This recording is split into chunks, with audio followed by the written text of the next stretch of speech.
Welcome to Own Your Career with Rod Cologne, and my guest today is Lori Kobular, and with the Turner Syndrome Foundation. It's great to have you, and thank you so much, Lori, for being with us today. Thank you for having me. All right, I'll tell you, one of the things with Turner syndrome is that most people I've don't never heard know. of it. I've never heard of Turner syndrome, and I remember for us and many who are listening in certainly know of Lily, my granddaughter, and the story and the prayers that I asked for many years ago, and she's a solid, she's going to be 4 years old in June. Is that when Alicia, my daughter, said, "Well, no, we believe she has. The doctors think she has Turner syndrome." We're like, "What is that?" So why don't we start there, Laurie, as to Well, we had the same what is reaction. Turner syndrome? Yeah, what We is had the Turner same syndrome? reaction. What is it? Well, Turner syndrome is when a female is born missing either partial or all of her second X chromosome. It's nothing that's genetically passed on. It's just something that happens at conception. Um, it leaves most women with short stature and other physical disabilities and stuff. Some have hearing loss, some have problems with their eyesight. There's a whole range of medical issues that go with it. Now, when my daughter was born, I didn't have any testing done ahead of time to find out if she had anything wrong with her because we had had two miscarriages before her. And I said, I'll take whatever God gives me. And we had no idea anything about Turner syndrome, had never heard of it. But when my daughter was born, there was a neonatologist and our pediatrician in the room with us. And they noticed that Julie's arms were rather short and they thought she was a dwarf. So they did a karyotype blood test on her. And 6 weeks later, we found out she had Turner syndrome. And we were, what is that? Right. And the pediatrician didn't have any paperwork to give us on it. And at that time, she's 36 now, so 36 years ago, Wow. there wasn't so much internet stuff going on that you really couldn't find stuff. So we went to, like the library and looked up the stuff in medical journals, and we were horrified when you read all the things that could possibly be wrong. Right. Then we went to the hospital to see the genetic counselors there, and um, we we didn't like the way they handled us or our daughter. This was our first child, Sure. and they wanted to take blood from her to do another test because they didn't trust the test that the hospital had done.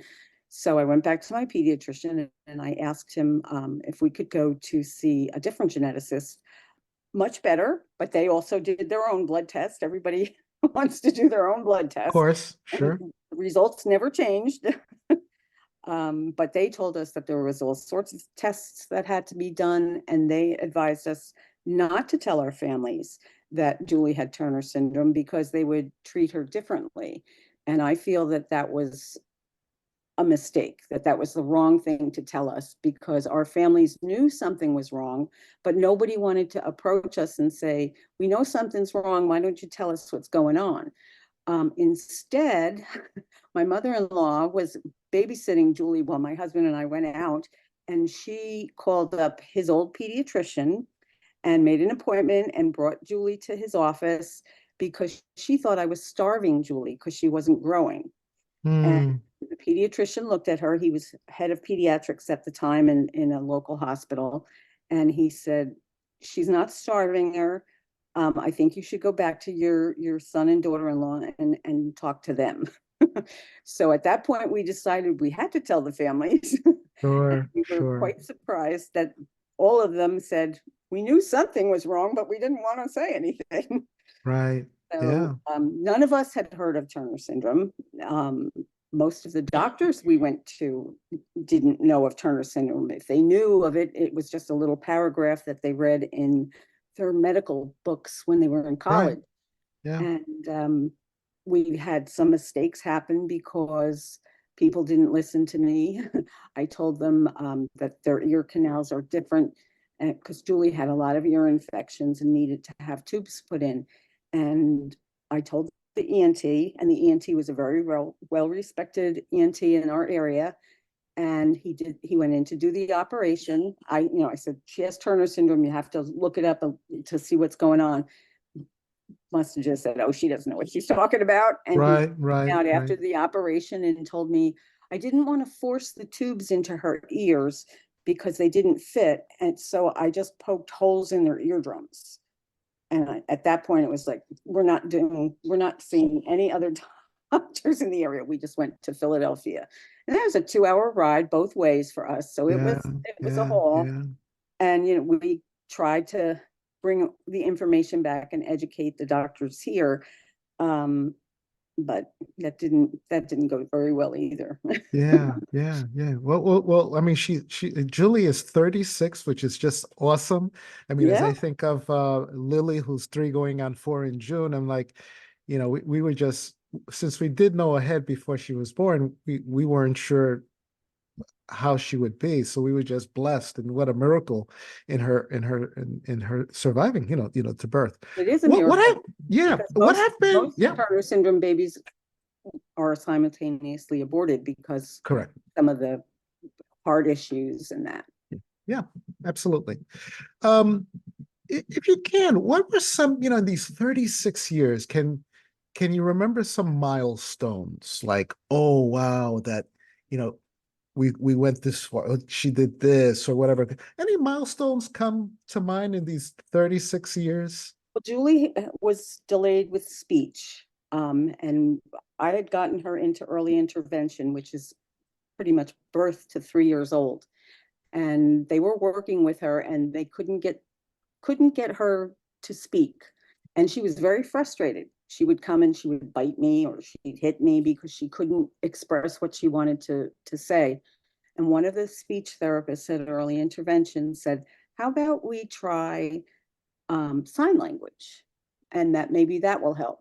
So we taught Julie one word, more, and she picked up on it right away. And that was the bridge she needed to learn to speak. And believe me, she hasn't stopped talking ever since. Julie, the minute her eyes open up, her mouth does, and it doesn't close until she goes to sleep at night. Oh wow. And, She's and you're saying very, that was very about, verbal. she was about 6 years old? No, this was when she was still in early intervention. She was probably about two and a half Oh at that. wow. Yeah, yeah, yeah, yeah. All right. Excellent. That's And really Julie didn't crawl like other children. She would, yeah, she got around like a crab. She would get, put her back legs up and put her head down and kind of use her head to pivot and then that was roll. Lily. That was Lily. Absolutely. And we had Bingo. never seen Yeah. anything like it. Yeah, yeah. But she But you're did learn right. to walk, and she learned to walk before she learned to crawl. Yeah, yeah, yeah. It's amazing. Amazing. Now, tell me about the Turner Syndrome organization. How did you connect? How'd you get involved? What motivated you to get connected with them? Well, we had gone to a Turner syndrome meeting once up in North Jersey with a different organization. And Julie was very young at the time and was having a lot of difficulties. Julie had difficulty feeding because of her higher palate.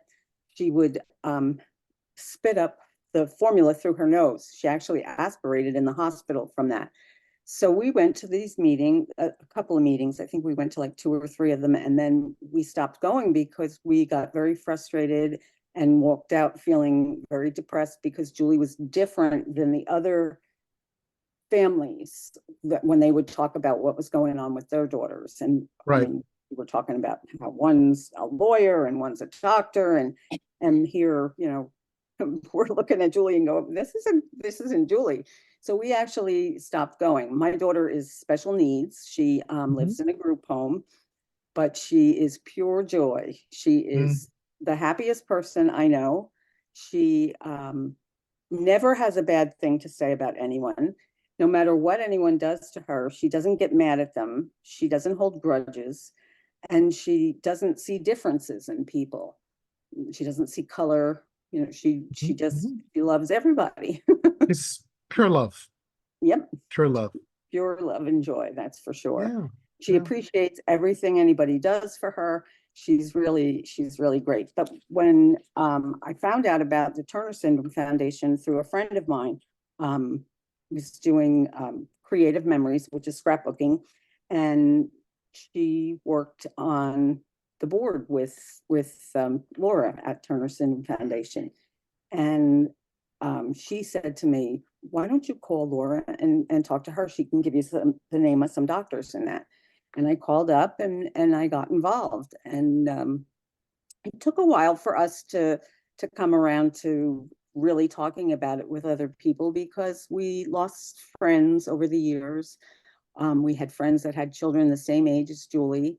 And as their children grew up and advanced normally, and Julie wasn't, it was awkward for them. And they couldn't understand, some of the difficulties that we had with Julie and doctors and so on. right. So that made things a little hard. We felt Hmm. very isolated, but we Yeah, went to special needs meetings, and that helped more. But when I went to Turner's Foundation, it was different. Turner Syndrome Foundation is um, a lot about education, about educating families and doctors about the different ways Turner syndrome can affect females' health throughout their lifetime. sure. And unfortunately, I feel that a lot of the research that has been done on Turner syndrome is about growth. And once the girl's bones fuse, that the doctors don't know that much anymore. And it seems that these women have to be followed throughout their lives for, Absolutely. for the issues that they have. And the doctors seem to ignore that part. And you have to be lucky enough to get a doctor who will look it up and look into it. Yeah. And since there are not many, women with Turner syndrome, the funding and support is just not there. I mean, it's just there are not that many, and so that the science just hasn't been there. Now I No, know that February is our month. Is that right? yes, About February. February. Yeah. February is Tell me Turner. about this February and this TS month in February. Okay, well, Turner syndrome awareness month is February because Okay. February is the shortest month, and that's the most known character of Turner syndrome women. Yeah. Hmm. And at the Turner Syndrome Foundation, we make it a celebration of Turner syndrome women because they are miracles, because they did make it.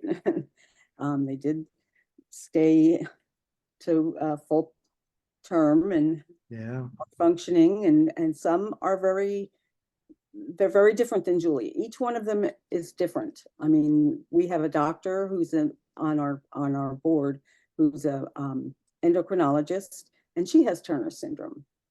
So I mean, it's not something that will limit them. They can do whatever they want. Yeah. And it's just that most of them, when you talk to them, they feel alone because nobody talks about it. Nobody's ever heard of it.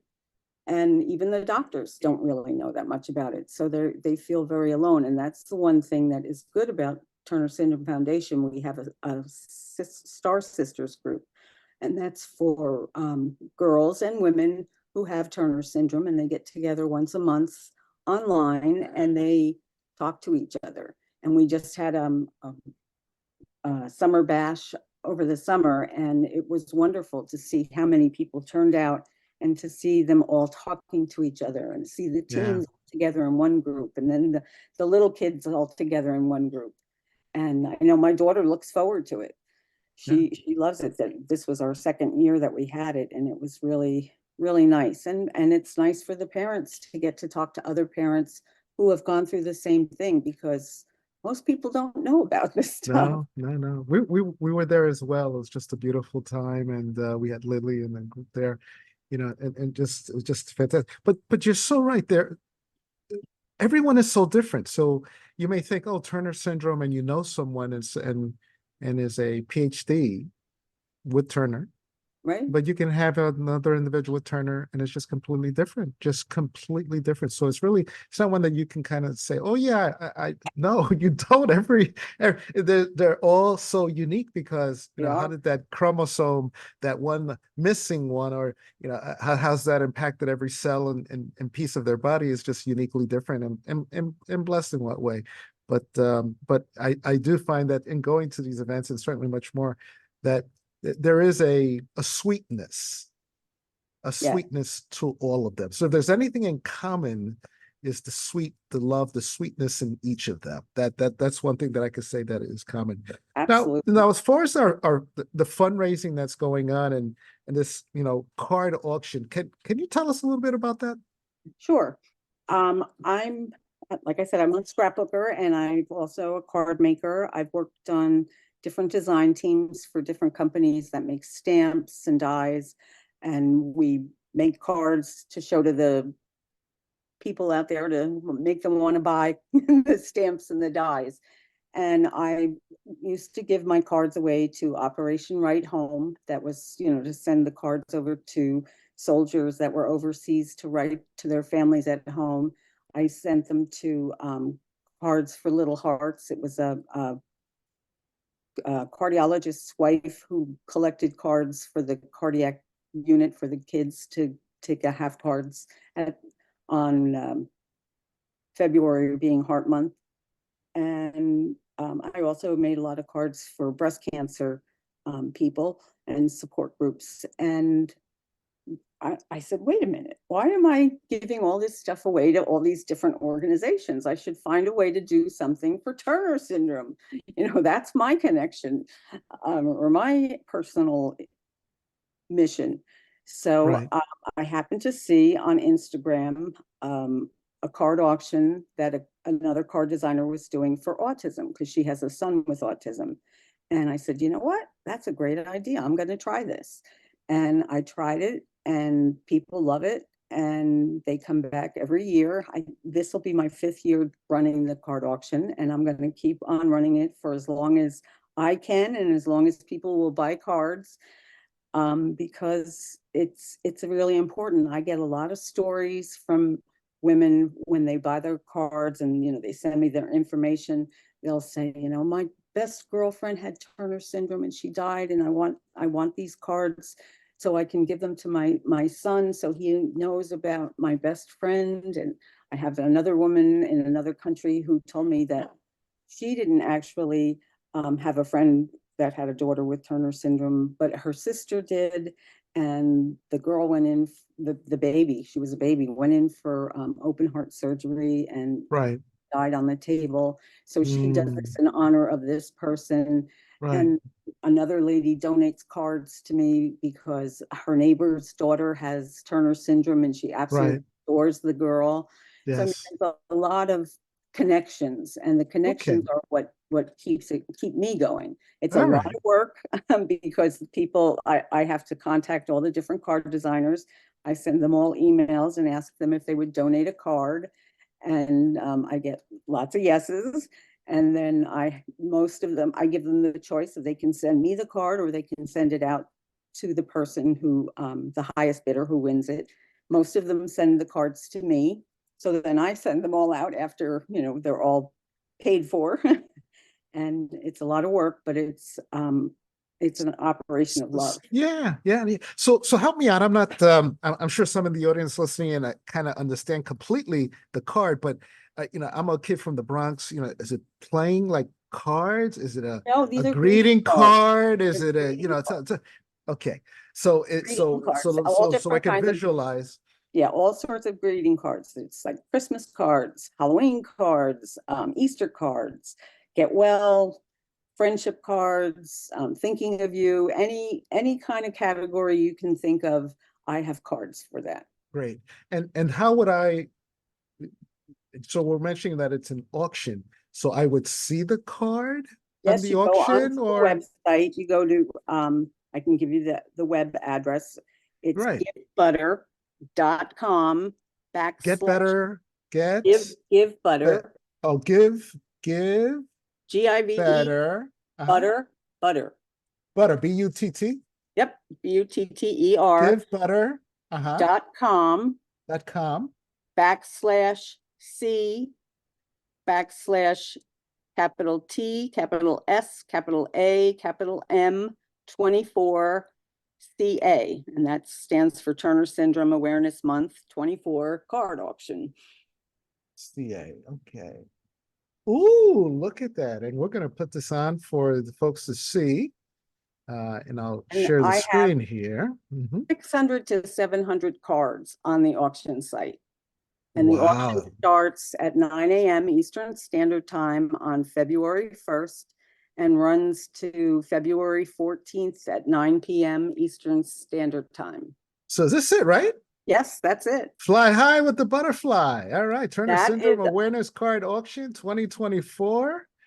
All right. And by putting into the auction, is there a minimum as far as so that I can get a card, or how does that work cards out? start at $5 and then you can bid, the bids increase by $1 a piece. How do I know if I won? The auction site will let you know. They actually will let you know if somebody outbids you. Like, let's say you like one card and you put the $5 down on it, and another person sees it and says, "Wow, I really like that card," and they put in $7, and they'll send you Got it. So an email and say, it's like a silent auction type thing. exactly. So if I see a card that I love, and let's say some sports figure or something, supporting of TS, I could put a bid on it for $100. Absolutely. Some of my cards that have been Got it. donated, not my personal cards, but some of Sure, the sure. cards that have been donated by some of the more famous card designers have gone for $200, $250 That's awesome. for So, one card. no, I know. So if I have artists in my network, um, could I introduce them to you and see if Absolutely. I will Absolutely. absolutely do that, and they could, I actually have one card designer right now who also does paintings, and she sent me some cards, and she also sent me a photo of a painting she made and said, put it in the auction. So it's great. beautiful, beautiful. So how many cards do you believe you'll have up for auction? 600 to 700. Wow, amazing. Yeah. And so if I'm the winner of that, that card that I bid for, you just mail it to me? Yep. Got it. Exactly. Beautiful. And it's just one card per bid. No, well, you can bid on as many cards as you want. I mean, in the Right. past, But I've if I had bid on a five. card, it's just one card that I'm going to be getting. It's not multiple cards or No, well, some of them duplicates. I do have a set of 3 cards, and then I have another set of 4 cards, but Beautiful. mainly it's one card. Good. Yeah, this is my first time, so this is great. I'm excited about it. And is there a particular drawing night? Like, is there like an event that it's the last day to put in, or is it everything's just done virtually? It's all done virtually. Okay, On the 14th, they'll, I guess um, Give Butter will figure out who's the winner of all of the, perfect, perfect. So the 14th, we start on the 1st, and the 14th is when it's yes, when it's the auction ends. Fantastic. So we got a two week window. Fantastic. right. Now, all the money that we collect, It all goes to what is it used Turner for? Well, it's used to do the mission to get more education out there. Turner Syndrome Foundation does a lot of webinars. We need the money to keep the doors open. Yeah, yeah, yeah. We used to get a lot of donations from the pharmaceutical companies, but we think that's pretty much dried up at this point, and we do not get any government funding. We just survive on donations from individuals and from businesses. So the card auction is an important moneymaker for the Turner Syndrome Foundation, and we don't charge people to be part of Turner Syndrome Foundation. Um, Beautiful. all the webinars and that, and all the programs and everything that you can access are free. You can donate if you'd like, but Sure, sure. there is no charge for the stuff. And We also help with education of the school systems because there are some specific learning disabilities, nonverbal learning disabilities, and the schools don't necessarily recognize it. I mean, as far as Julie was concerned, over the 36 years, we didn't know of all the different learning disabilities, and the child study team didn't know. And they could have helped out a lot more if they were more aware of the issues that the Turner syndrome girls have with education.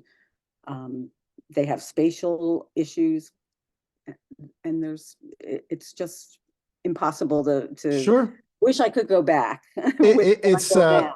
it's like a constant trailblazing. It's always a trailblazing. It's always new, creating a new route, new information. It's just